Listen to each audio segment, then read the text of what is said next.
Hello, this is Miss Missouri. I wanted to record a brief video for anyone that missed this week's second grade lesson. So the first thing we did was talked about how do we feel on a scale of turkey. So looking at these images, how do we feel today? Then I talked about how on Sunday there was a huge thing that happened for science. And that is that we had the Spacex launch on Sunday. So we had 4 astronauts. These 4 astronauts got into this capsule from SpaceX, and they shot off in a rocket. This one right here. Here are some really cool images that I found. And this was a really important part for history for a lot of different reasons. But one of those reasons is because one of the 4 astronauts was Victor J. Glover Jr., and he is the first black astronaut to be in the space station for any extended period of time. So he's not the first one that's been in the space station, but the other black astronauts that were in the space station were helping to build it. And so he's actually going to be staying there for an extended period. I think it's about 6 months, and we'll be doing a lot of different research and things like that. So they launched on the Dragon on Sunday, and then yesterday they connected with International Space Station. So here's an image where you can see that capsule portion because rockets, the main part of this, so if we look at this huge thing, the capsule where the astronauts are is this small piece on top, and you can see it right there a little bit on top.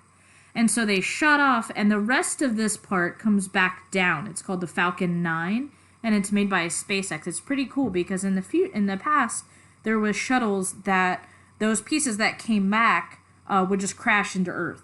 Whereas now, with Elon Musk's company of SpaceX, they've figured out how to make it land back safely, and so they can reuse it. So it's really resourceful. So this part came back and landed on a launch pad. It was out in the ocean just to help be more safe. And then the capsule kept going, and it attached to the space station. So here's a picture of the astronaut coming out of the capsule and joining the team on the space station along with the other 3 astronauts that were also there. As a class, we also talked about how when these missions are going, so they're in this capsule, they're flying out into Earth, or out of Earth into space, and there's a lot of pressure, right? It's like they're going really, really fast. But then once they reach where they're out of Earth and they're in space, there becomes zero gravity. And so when that zero gravity happens, they call it 0 G's. And what they'll do is they'll bring things with them so that they can test it. And so we had some guesses in class, but ultimately it's stuffies or stuffed animals is what they bring with them, so that when they hit that 0 G or zero gravity place, it just floats around. There's no gravity, and they can tell. So they've collected them over time. There's been a lot more than just these, but here's a few that I found. And then right here you can see in the cupola, which is the part of the space station where you can really see it has a lot of windows. It's one of the only places in the space station that has windows. There's one other spot, but it's really small. Anyway, so here's some of the stuffed animals that have been collected over time. The first ever SpaceX mission happened a few months ago, and on that one they brought a pink and blue sequin dinosaur that was the astronaut's son's dinosaur, so it was his request to bring that. And then, so for this SpaceX mission that just happened on Sunday, I was really excited, and I really wanted to see what are they going to bring with them. It's just a silly thing that I think is really fun. And so I was so excited, and I hope you will all be too. It was Baby Yoda! They brought Yoda on board this time. So here we can see him float around in Dragon as they're on their way to the space station. Here's another image of them playing with the Baby Yoda. So we shared that as a class. And then we moved on to talking about code.org. So code.org is a website where we learn about coding. And it's really cool because the lessons build on each other, so we learn more and more as we go. So for, let's say, for example, Miss Carlos's class, here's the link for their class. So I'm going to click on the link. And then when it opens up, it asks me for my student name. So soon I will have an account for all students, but right now I want us to start to get used to doing it together. So I created an example account. So right now that's all that's there, but we'll have other ones here in the future. So I'm going to click on example, and now it says enter your secret words. So I'm going to come over here, and it's climbed and verb. So I'm going to type that in. Now, I don't want the class to sign in. This is for me to do for now, but I want you to watch the process because we're going to be doing this where you have your own account, and so you'll need to know how to sign in. So as a class, what we did, we started with the first one. We kind of worked our way through these, and I'm going to go ahead and see if it'll allow me to do it again. So if I click on the first one, it goes to an intro video. And here they explain basically the basics of how it's all set up. And I don't believe the audio will work on this, so I'm going to go to the next slide, but I'll explain it here as well. So what we have here, it says, so for this puzzle, drag all of the blocks together and click run to watch it go. Okay. So with code.org, it's set up pretty much the same for every lesson, where you'll have your instructions here at the top.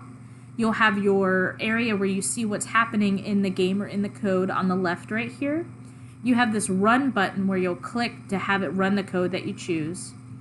This area here, they refer to it as the toolbox. And so this is where you'll get your pieces of code that you need. So here we already have the code, so I'm going to move it over. But basically, all of the codes will start with when run, and then you have to figure out what you want to do. So it says, for this puzzle, drag all the blocks together and click run to watch it go. So I'm going to click these blocks together. And if I notice, it says move forward, move forward.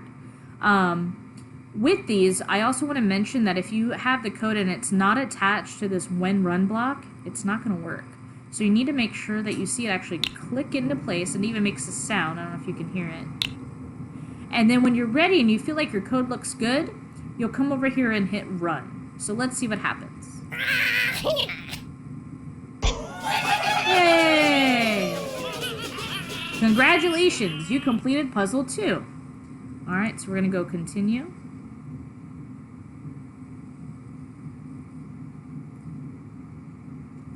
Alright, this one says, drag an extra move forward block out of the toolbox to finish your code. Alright, so in this one we had 2 blocks of move forward, and it wanted us to put 1 more. So I'm going to go ahead and move this over. And I do apologize, the codes are already there, and that's because we did it in class. But I still want you to see how the code works, because then you'll be familiar with it when you join us next time. So when run, move forward, and it says move forward 3 times. So let's see what happens to the Angry Bird when we try it. Yay! Continue.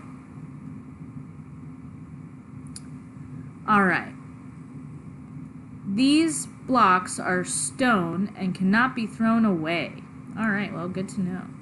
So for this one, the code looked like this when we first started. I'm going to show you what it looked like. So it said, when run, move forward, turn left, move forward, move forward. Well, let's read the instructions. It says, this pig is ruffling my feathers. There's 1 extra block that is going to cause the bird to crash. Throw it away by unhooking it from the gray blocks and dragging it back to the toolbox. Alright, so if I look here, now one way to kind of test this out is to look over here where you can see what's happening. So we can see that we need our Angry Bird to move forward, turn left so he faces the pig, and then go forward, go forward. And here it's kind of giving us a hint because this blue block looks different from the other ones.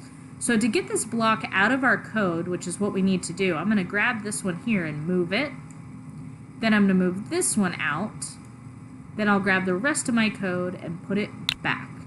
A thing to note is anything you have floating over here, it's like it doesn't even exist. It won't be part of your code at all. So I don't really have to worry about taking it and throwing it away, although I can also do that. Alright, so I have that out of the way. Let's see if it works. Turn left, forward, forward. Hey! There we go. Alright, so we've already done 26 lines of code. That was quick. Continue. Trace the path. I'm going to get these out of the way. Trace the path and lead me to the silly pig. Avoid TNT or feathers will fly. Alright, so it's getting trickier, and that's something with code.org to notice as well, is that each lesson is going to get harder. It builds on your knowledge, so it keeps challenging you as you go. When you're confused, you can also have it play the instructions for you right here, and then sometimes it'll also offer a hint where you can click on the hint for it to help you. For second grade, when we get started and you have your own account, I'm going to be on live with you so I can help you directly that way too. And one of the cool things with code.org is that I can view your lesson just like you see it. So you could say, Ms. Rosuri, I have no idea. I'm on lesson 4, number 5. I don't know what to do here. And I can go in and see where you're at and help you. So that's really cool. All right, so let's try this one. It says, trace the path and lead me to the silly pig. Avoid TNT or feathers will fly. All right, so I can see my Angry Bird. I can see the pig. I see there's obstacles, and I'm noting it says to avoid the TNT, which is right here. So what do I want my Angry Bird to do? I want him to go forward, so I'm going to move a move forward block. And I want him to avoid that TNT, so then I want him to turn right. So now he's facing this direction, which is what I want, but then he has to go forward so he can get closer. So I'm going to move forward. All right, and then I want him to turn left. Now that could be tricky, right? Because this direction is technically right. However, if my Angry Bird's coming from the top, he's facing the opposite direction. So he's going to want to go left. So I'm going to do turn left. So now he would be facing the pig, and then I want him to move forward. I can see with this example, too, that I had numbers here to tell me how many of these blocks were needed. That's not always going to be there, but it does do it for the beginning. All right, let me hit run and see what happens. Did I do that right? Forward, right, forward, left, forward. Hey! All right, go on to the next one. And I'm going to do the same ones we did in class. We're going to do this one and start on the next one. Okay, this one says, let me move that out of the way. Follow this path to get me to the pig. All right, so now I'm down here.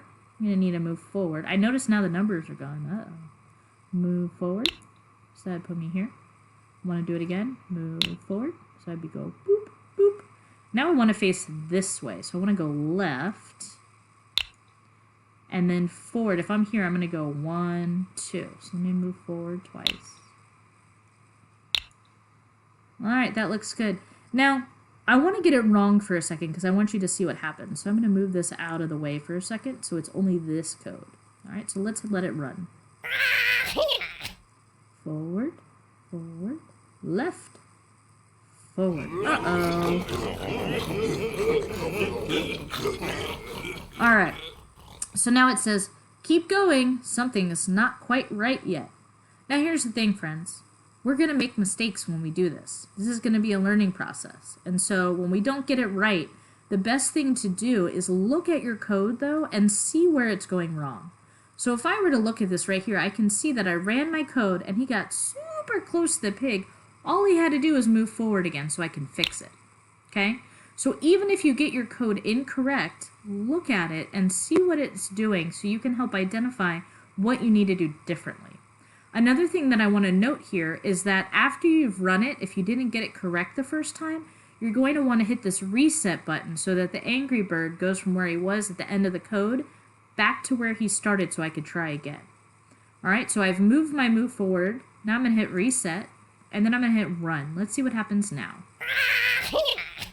1, 2, move left, forward, forward. Hey! All right, and then the next one is where we got stuck. We didn't finish it, so I'm going to stop the video right there. I hope you can join us next time, and I know for a friend that had technical difficulties, I'm so sorry, but this is what we learned, and so you're all caught up, and I can't wait to see you next time. All right, take care.